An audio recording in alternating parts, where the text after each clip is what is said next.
Yo, what's going on everyone? In today's video, I will be showing you how to survive all 7 waves completely solo in the brand new Stoner Survival in GTA 5 Online to unlock the special High Life 420 outfit and also $420,000. As always, if you go on to enjoy, please don't forget to go down below and drop a like on the video for me, but now let's get into how to survive all 7 of these waves.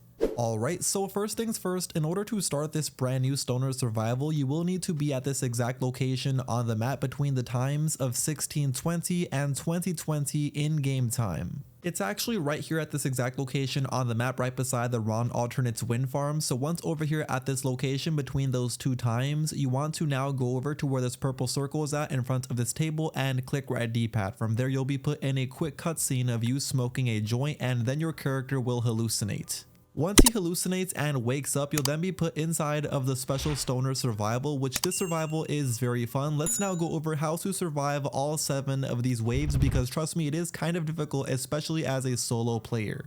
Anyway, getting into how to survive wave number 1, this one is super simple because all we need to do is make sure we are in the middle, that way we are not next to a road, because if you are next to a road, you could possibly get run over by one of the enemies in a vehicle.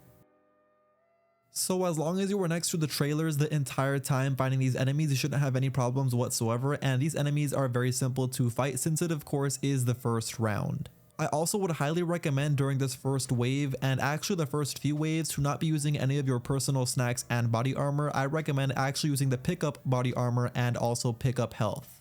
But there we go, just like that we finished wave number 1 in just around over 1 minute.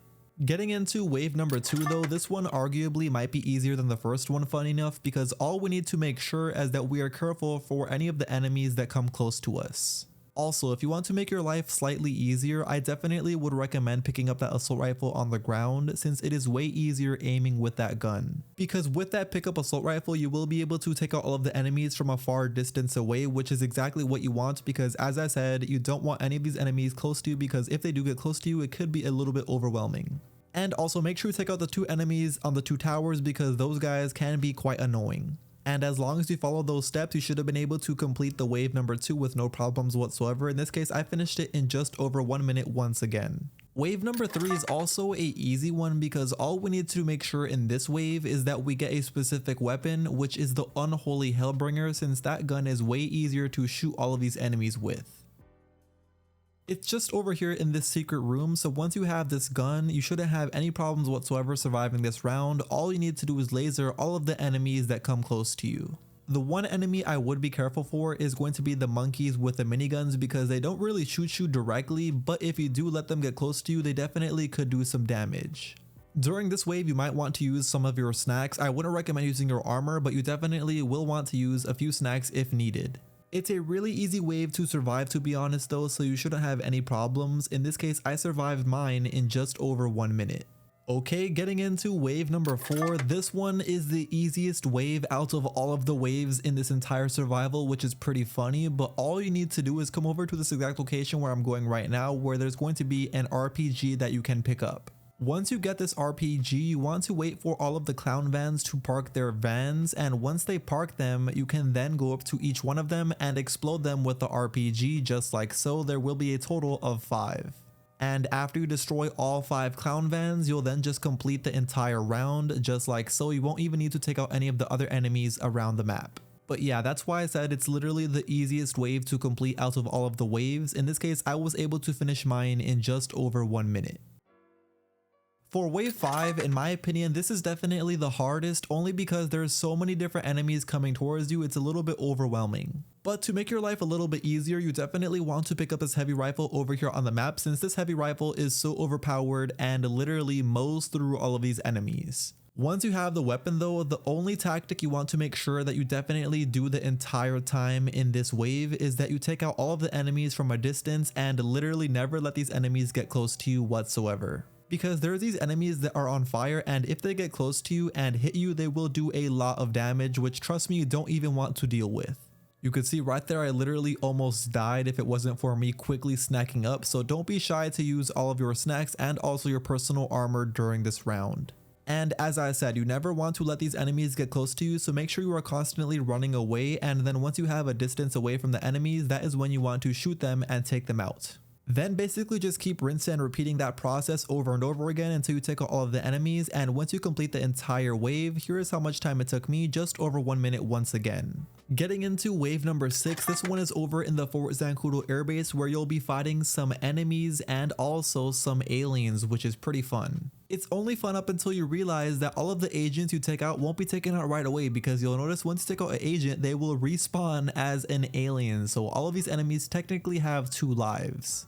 And you'll also notice, annoyingly, some of these aliens are carrying an up and atomizer, so be careful for those enemies with the up and atomizers, because if they do shoot you, it could be quite annoying for them shooting you up in the air a lot of times. Just pretty much make sure you are constantly running around the entire area, constantly snacking up and picking up the health plus body armor, and taking out the enemies as fast as you possibly can. Then after you took out all of the aliens, you'll see 4 more last aliens that are staying still you need to take out, and after you do that, you'll then complete this entire wave, which I was able to complete in just under 3 minutes. Finally though, getting into the 7th and final wave, this one is actually pretty easy to complete as long as you follow the tips I give you right now. So what you want to do first, as soon as this wave starts, to make your life way easier, is run all the way to the very top of this hill where there's going to be a minigun. Once you pick up this minigun, you'll see that all of these enemies will be taken out with no problems whatsoever, since it is basically a one-shot kill with this minigun. Rockstar also did the mistake of giving us a total of 10,000 rounds, so you could literally let loose with all of these bullets, not worrying about running out of ammo whatsoever. So that's literally all you are doing in this wave, getting this minigun and then getting on top of this hill to take out all of the enemies from the very top, making sure all of the enemies don't get anywhere near you and also nowhere near the top. And then once you take out the final enemy, you'll then complete the entire survival. I completed this entirely as a solo player, as you saw in the gameplay, so you shouldn't have any problems as well completing this as a solo player, as long as you follow the tips I gave you in this video. But yeah, once you complete it, you'll see trip survived and you'll get paid a total of $168,000, which is pretty good money. As you could see, I was only in the survival for just under 12 minutes. You'll also unlock the special High Life 420 outfit, plus unlock $420,000 for completing this week's weekly challenge. But to put this outfit on, all you'll need to do is go over to any closet in the game, go over to your outfits, and then go over to outfit seasonal, and you'll see it right here at the very bottom. It is called the High Life 420 outfit. A pretty cool looking outfit. It has pictures of the flower on the sleeves, pictures of the flower on the collar, and also it says High Life on the very front, then 420 in numbers on the back, which I personally really like. Anyway, that is now going to be the end of today's video. You now know how to complete the entire brand new Stoner Survival in GTA 5 Online completely solo to unlock the High Life 420 outfit and also that $420,000. So with that being said, if you went on to enjoy my video and you still haven't already, please do me a favor by going down below and dropping a like on it before you click off. But until next time, I will see you all in my very next video. Peace.